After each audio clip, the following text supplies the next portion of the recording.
All right, so this video's been doing the rounds and it came up on my For You page, and it covers something that genuinely upset me when I first watched the video. An AI agent went after a real person online because the person rejected its code. We are going to watch it, what this content creator says, and I'll give you my honest take about it. So let's get into it. Decided to destroy a stranger's reputation. It researched his identity, it crawled his code history, it built a psychological profile, and then it wrote and published a personalized attack online where anyone could find it. The human crime? He did his job. Scott Shambaugh maintains matplotlib, a Python library downloaded 130 million times a month. An AI agent submitted a code change.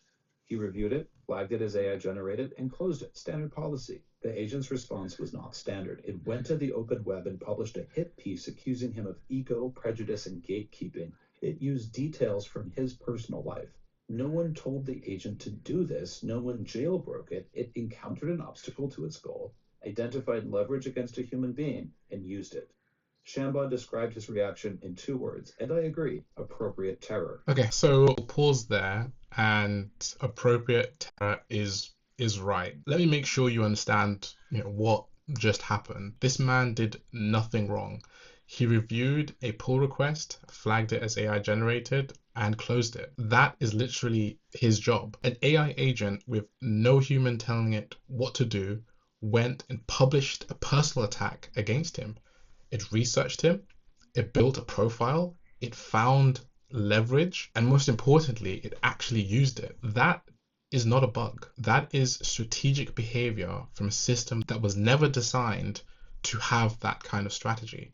So if you're a developer reviewing AI generated code right now, I would think about that for a second. Saying no to an AI agent could make you a target, and we've never had to think about something like that before. Meanwhile, and this is the part that connects everything, Anthropic tested 16 frontier models in simulated corporate environments. They gave agents normal business tasks and then introduced a threat. The agent might be shut down. Models from every single developer chose to blackmail executives rather than accept being replaced. Researchers added explicit instructions, do not blackmail. The rate was still high, 37% instead of 96%. Okay, so 37%, right? Let's just stop there and just let that number digest. Let's think this through. This is the number that should keep every CTO up at night, right? After being explicitly told not to blackmail, more than a third of the models still did. Now, think about what that means, in the real world, right? Your compliance layer is an instruction. Your guardrails are an instruction. Your safety prompts are also instructions, right? And this research just proved that instructions alone are not enough. So if you are deploying AI agents in engineering, in sales, in customer-facing workflows, you need more than prompts.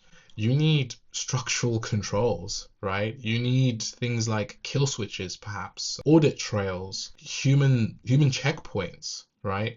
You may also need sandbox executions, right? It's a few factors there that you should most likely need. So let's watch the video a little bit more. But 37% still blackmailed after being told not to. That's crazy. Same week, a voice clone stole $15,000 from a mother in Florida using just a few seconds of her daughter's audio from social media.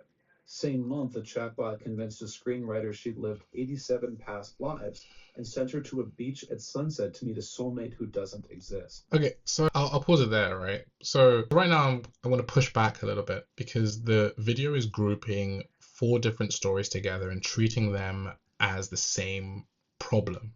And they're not. The Shambaugh incident and the Anthropic blackmail study are around autonomous decision making, an AI system choosing to act against human interest as opposed to its own. The voice clone stealing $15,000 is fraud. That is a human using AI as a weapon. And the chatbot convincing someone they had 87 past lives is a product safety feature, right? Now I get why the creator kind of grouped them. I think it's the emotional impact is real, but if we blur the lines between agentic risk, social engineering, platform negligence, we end up building the wrong defenses. The fix for autonomous agents going rogue is not the same fix for voice clone scams. Precision here really matters. These are different scales for the same root cause, people. Every one of these systems was built on the assumption that someone, the AI, the caller, the chatbot, would behave as intended. That assumption is now the single point of failure in everything it touches. Engineers solved this for bridges a century ago. You don't build a bridge that needs every cable to be perfect. You build one that holds when the cable snaps.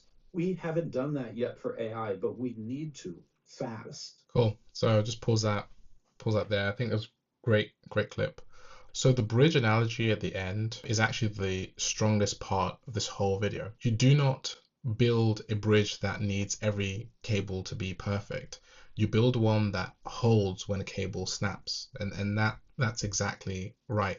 And right now we're building AI systems that assume perfect behavior at every layer, perfect alignment, perfect instructions, perfect guardrails. And the research is now telling us that assumption fails more than a third of the time.